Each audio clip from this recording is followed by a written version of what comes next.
नमस्कार सर। नमस्कार जी। सर ये आपके जीवन में जो ये संघर्ष रहा है, आपने इतना लंबा संघर्ष किया है और आज ये सफलता मिली है, इसके पीछे आप किसको श्रेय देना चाहोगे?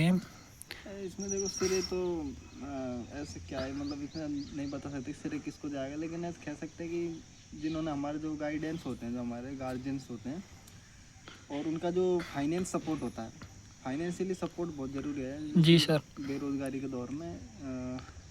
अपना तो काम मेहनत करना है, लेकिन फाइनेंस के बिना शिक्षा भी नहीं हो सकती कभी भी। आप जानते हैं कि आज एक बुक भी खरीदनी है तो नॉर्मल भी 400 से 500 की आती है। तो मैं तो यही मानूंगा कि इनमें माता पिता का बहुत योगदान होता है, और मेरे भी गार्जियंस का ही है। फाइनेंशियली पूरा योगदान बहुत ज़रूरी है, और बाकी मेहनत अपनी होती है, पढ़ाई वढ़ाई करना अपना। क्या है कि जैसे डेली का मतलब कोई पढ़ाई को अलग से देना ही पड़ता है, डेली का मेहनत तो लगी रही है, लेकिन पढ़ाई को एक टाइम देना ही पड़ेगा फिक्स। जी सर, जी सर।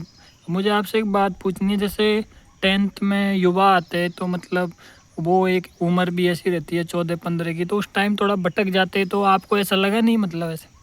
देखिए जी, इसमें क्या है, ह्यूमन नेचर है, अपने जो इंसानी प्रकृति है कि जैसे हम भी जब 10th क्लास में थे तो हम भी भटके थे टाइम पे। पर वो क्या है ना कि जैसे काफ़ी बच्चों उनमें दिक्कत ही है। अब जैसे कोई गरीब का बच्चा है किसी के माता पिता पहले से ही कोई जॉब कर रहे हैं, गवर्नमेंट है, फिर पैसा है, तो उनमें क्या है कि वो हाँ, ये सब चीज़ तो सब देखने को मिलती है। फैसिलिटी जितनी ज़्यादा होगी वो बच्चा उतना ही ज़्यादा वैसे हो जाता है। कोई गलत भी यूज़ कर जाता है, ऐसे नहीं है हर कोई बच्चा वैसे गलत नहीं है, बट कोई ज़्यादा यूज़ कर जाता है तो वो 10th से मतलब वो कहते हैं ना कि बच्चे की मतलब वो तैयार हो जाता है मैप आगे के लिए पूरा। वो बेसिक है 10th। तो मतलब सर आपका ये मतलब ये बताओ आप अपने ऑडियंस को, मतलब आप पढ़ाई में मतलब कितना टाइम दिया, मतलब ये ज़्यादा पढ़ना चाहिए क्या? बहुत सारे लोग बोलते हैं कि देखिए मैं मतलब। काफ़ी ऐसे लगता है कि हर कोई बचपन से होशियार होता है। मैं बिल्कुल होशियार नहीं हूँ, मेरी 10th में भी बहुत ही कम बनी है। मैं 2nd ग्रेड से 10th पास हुआ हूँ। सर आप जैसे बहुत कम मिलते हैं, मतलब ऐसे अपनी रियलिटी बताते नहीं, तो आजकल तो क्या मतलब ऐसे ही। नहीं तो इसमें रियलिटी छुपाने की जरूरत नहीं, मतलब जो मेहनत करता है वो अपने आप। ऐसे नहीं है कि आदमी कमज़ोर होशियार, ऐसा कुछ नहीं होता। काम अपने ऊपर काम करना सबसे बड़ी चीज़ है। रेगुलरिटी मेन चीज़ है हाँ मतलब। ज़रूर, कंटिन्यूटी होनी चाहिए। ये सब चीज़ें तो है। जैसा कि सर हमने देखा है कि मतलब कई युवा तो बहुत संघर्ष करते हैं, लेकिन फिर भी मतलब इतना टाइम भी ज़्यादा बिताते हैं, जैसे लाइब्रेरी में लगा लो या कोचिंग में, सफलता हासिल नहीं कर पाते। तो मतलब कितना पढ़ना चाहिए, मतलब अपना दिल करे तभी पढ़े, या मतलब इतना 10-12 घंटे देखो पढ़ना ही ऐसा नहीं जरूरी? है, ऐसा नहीं है। मैं इस बात को नहीं मानता कि जो बहुत संघर्ष करते हैं उनकी जॉब नहीं लगती। संघर्ष में यह है कि आप पढ़ाई सही कर रहे हैं गलत तरीके से कर रहे हैं, मैटर वो करता है। जी सर। एक तो आप है कि क्या पढ़ रहे हैं, कितना मैटर पढ़ रहे हैं।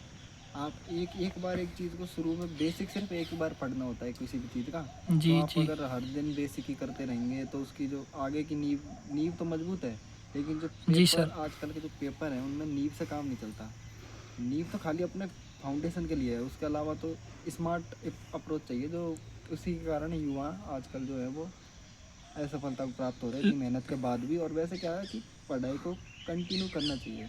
ऐसे भी नहीं है कि आप 10 घंटे पढ़ रहे हैं, वो नहीं है, ऐसे कुछ नहीं है। आपकी जितनी क्षमता है बस उसको कंटिन्यू डेली, उससे कोई कॉम्प्रोमाइज़ नहीं होना चाहिए। वो जी तो सर। डेली होना ही चाहिए बस। लेकिन सर जो अभी आपने अचीव किया है, मतलब अभी आप बिल्कुल परिवार भी मतलब बहुत खुश है, सब जगह खुशियाँ मनाई जा रही है, घर परिवार में, रिश्तेदारी में। तो अब इन सब चीज़ों को लेकर मतलब आपके दिल में क्या है, मतलब क्या मतलब आप फील कर रहे हो? अब देखो, ये तो ऐसा है कि मैं तो हर किसी से ये कहता हूँ कि जब तक, अब इसमें क्या है, हम किसी को दोष भी नहीं दे सकते कि जब तक कोई जॉब नहीं लगता तो घर वाले भी थोड़ा मतलब कहते हैं, बोलते जी हैं। सर, जी सर, वो लेकिन डिमोटिवेट हाँ, होते हैं वो तो थोड़े। ऐसे होता है, उनको भी ऐसा लगता है कि इतना पैसा जा रहा है, इतना टाइम जा रहा है, बच्चा कर क्या रहा है। तो उसमें आप खुश हैं, वो अच्छी बात है, वो मेहनत करिए। मैं भी चाहता था कि अब जो उनका विश्वास ना टूटे, अब वो तो वो अब एक इस टाइम पे लेकिन आके सर पूरा आपने लगता है। इतनी कम एज में इतनी जल्दी सफलता मिल गई, मतलब आपकी अभी एज 22, साढ़े 22 के समथिंग है। हम्म। तो मतलब ये सबसे बड़ी वो चीज़ रहती है कि मतलब अपने परिवार के ऊपर भी लॉन्ग टाइम तक इतना मतलब आप वो नहीं रहे, और टाइम से सफलता मिल गई और आपने ये सब चीज़ें। देखो मेरा तो क्या है, थोड़ा फैमिली बैकग्राउंड का थोड़ा प्रेशर रहता है, इसलिए थोड़ा जल्दी मतलब क्या है कि जैसा आदमी की स्थिति होती है तो वो स्थिति थोड़ा एक्स्ट्रा मेहनत करवाती है, लेकिन ऐसा कुछ नहीं है। जो मेरे से भी पहले मेरे काफ़ी दोस्त लग गए जो 18 साल के होते लग गए थे, तो ऐसा कुछ नहीं है। ये तो मेहनत तो खैर सर है ही मेन चीज़। जी। सर आप फाइनल अब मतलब अपने ऑडियंस को क्या बोलने चाहोगे, आपको देख रही है? मैं फाइनल यही बात बोलना चाहूँगा, आप जो भी जिस भी फील्ड में अपना जो भी सपना है, जो भी ड्रीम लेके चल रहे हैं, उसके लिए आप ये सोचें कि आप ही मेहनत करेंगे, कोई और नहीं करेगा। तो आपको जितना टाइम है आपका फिक्स उस चीज़ के लिए दे, पूरा टाइम। ऐसा नहीं है कि मैं ये नहीं कह रहा कि उसी के लिए पूरा दिन रात उसी में लगे रहें, बट एक सेपरेट टाइम उस चीज़ के लिए हर दिन देना होगा। और यही कंटिन्यूटी है। बोरिंग होता है लेकिन आपको बोर नहीं होना। बोर हो गए तो फिर आगे फिर भविष्य नहीं बन पाएगा। तो इसलिए मैं ये कहूँगा कि आप अपनी मेहनत करते रहो, लगातार लक्ष्य अपने आप प्राप्त हो जाएगा, ऐसी कोई दिक्कत नहीं। जी सर, धन्यवाद, आपका कीमती समय आपने निकाला। धन्यवाद, नमस्कार। धन्यवाद सर।